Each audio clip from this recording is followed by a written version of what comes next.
Hello बच्चों, तो आज हम लोग बात करने वाले हैं the secret of success of a topper student. तो आज हम लोग बात करेंगे उन सभी 5 टिप्स के बारे में जो एक टॉपर स्टूडेंट अपनी लाइफ में फॉलो करता है।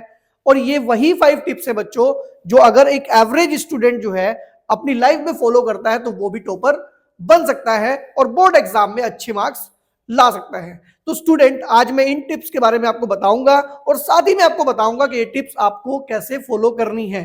तो बच्चों, अगर आप भी टॉपर बनना चाहते हैं और एक बहुत अच्छा स्कोर जो है अपना बोर्ड एग्जाम में गेन करना चाहते हैं तो इस वीडियो को लास्ट तक देखें। तो स्टूडेंट, बात करेंगे हम लोग यहां पर एक एक करके सारी टिप्स के बारे में। तो बच्चों, सबसे पहले हम लोग बात करते हैं make a smart study plan.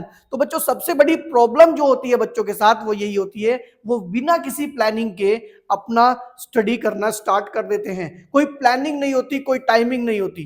Clear बात है? तो सबसे पहली चीज बच्चों हमारे पास आती है make a smart study plan. तो सबसे पहले आपके पास एक स्टडी प्लान होना चाहिए जिसमें आपको सबसे पहले क्या करना है बच्चों, क्रिएट करना है एक टाइम टेबल।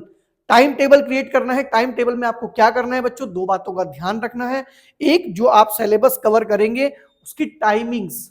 मान लो सपोज करते हैं मैं एक यहाँ पे एक टाइमिंग सेट कर लेता हूं कि मैं एक टाइम सेट कर लेता हूं कि जनवरी से पहले पहले मुझे क्या करना है, अपना सारा का सारा जो एनसीईआरटी वाला पार्ट है वो कंप्लीट कर लेना है। और साथ ही मुझे क्या करना है, एटलीस्ट एक क्वेश्चन बैंक भी क्या है जनवरी से पहले कंप्लीट करना है। तो वहां पे चैप्टर वाइज आप लोग जो है अपने क्वेश्चन बैंक में डेट मेंशन कर लें, जिससे आप लोग उसी डेट पे उसे कंप्लीट करते रहें, जिससे टारगेट आपके पास सेट रहे। तो रखनी बच्चों, सबसे पहले आपको टाइम टेबल बनाना है, डेली स्टडी करना है एंड फोकस करना है अपने वीक सब्जेक्ट्स पर।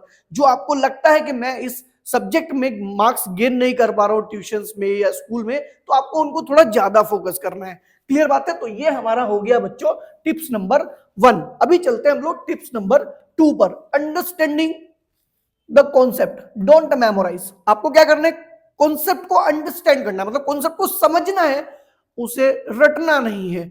क्लियर बात है ना? क्योंकि कॉन्सेप्ट आप समझोगे तो आपको लॉन्ग टर्म्स में याद रहेंगे और अगर आप उन्हें रटोगे तो आप उन्हें भूल जाओगे। क्लियर बात है? तो यहां पे ध्यान रखना, ग्रास्प करना है कॉन्सेप्ट को, नॉट जस्ट मेमोराइज। लर्न नहीं करना है, उनको क्या करना है, आपको कॉन्सेप्ट को बहुत अच्छे से क्या करना है, समझना है।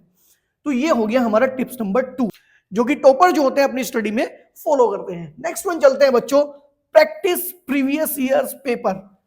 देखो बच्चों, क्योंकि जो बोर्ड एग्जाम्स होते हैं उसमें पीवाईक्यूज जो होते हैं बहुत ज्यादा रिपीट होते हैं, क्योंकि जो हमारे पास कंटेंट होता है वो लिमिटेड होता है, ठीक है, और उसी कंटेंट में से उनको बार बार पेपर बनाना होता है। तो इसलिए क्या होता है बच्चों, वहां पे बहुत सारे जो क्वेश्चंस होते हैं वो क्या होते हैं, रिपीट होते हैं। और इसके लिए आप लोगों को क्या करना पड़ेगा, प्रीवियस ईयर्स के जो पेपर्स हैं उनको आपको क्या करना पड़ेगा, सोल्व करना पड़ेगा।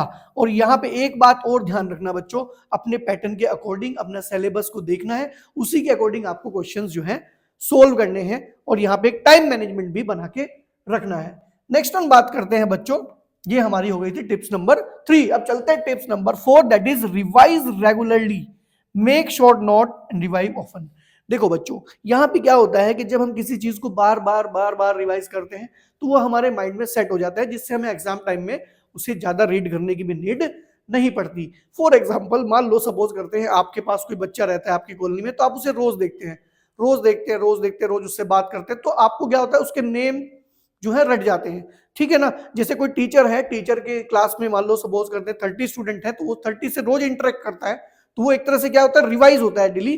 तो वो उसके माइंड में क्या होता है, सेट हो जाता है, उसे डेली उनके नेम जो है वो लर्न करने नहीं पड़ते, वो ऑटोमेटिकली उसके माइंड में क्या हो जाते हैं बच्चों, सेट हो जाते हैं। ऐसे ही अगर कोई टॉपिक आपको टफ लग रहा है तो आप उसे बार बार रिपीट करेंगे तो नो डाउट वो आपके माइंड के अंदर क्या होगा, सेट हो जाएगा। क्लियर बात है?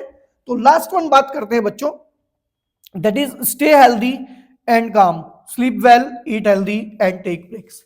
देखो, ये बहुत इंपॉर्टेंट होता है, मैं आपको बता दूं, ये हमारा लास्ट टिप है जिसके बारे में बहुत सारे बच्चे क्या करते हैं, इग्नोर करते हैं इस चीज को। देखो बच्चों, ध्यान से सुनो, क्योंकि आप लोगों के बोर्ड एग्जाम्स आने वाले हैं, तो ये मैंडेटरी है, you have to stay healthy. आप लोगों को क्या रहना पड़ेगा बच्चों, हेल्दी रहना पड़ेगा, क्योंकि हेल्दी रहोगे तभी आप वर्क भी कर पाओगे। एंड काम, थोड़ा शांत रहें, ठीक है ना। और बात कर लेते हैं भाई ईट हेल्दी, और जो आप खाना ले, जो आपकी डाइट है उसको आप लोग प्रॉपरली ले, ठीक है ना, क्योंकि एग्जाम टाइम में अगर आप हेल्दी रहेंगे तो आप अच्छे से अपने जो स्टडी मटेरियल है उसको अच्छे से लर्न कर पाएंगे। क्लियर बात है? तो स्टूडेंट्स, आई होप कि ये सभी 5 टिप्स जो हैं आप अपने आगे जो टाइम बचा है उसमें फॉलो करेंगे, और नो डाउट अगर आप इन्हें फॉलो करते हैं तो आप एक अच्छा स्कोर जो है बोर्ड एग्जाम्स में गेन कर पाएंगे। तो students, all the best to all of you.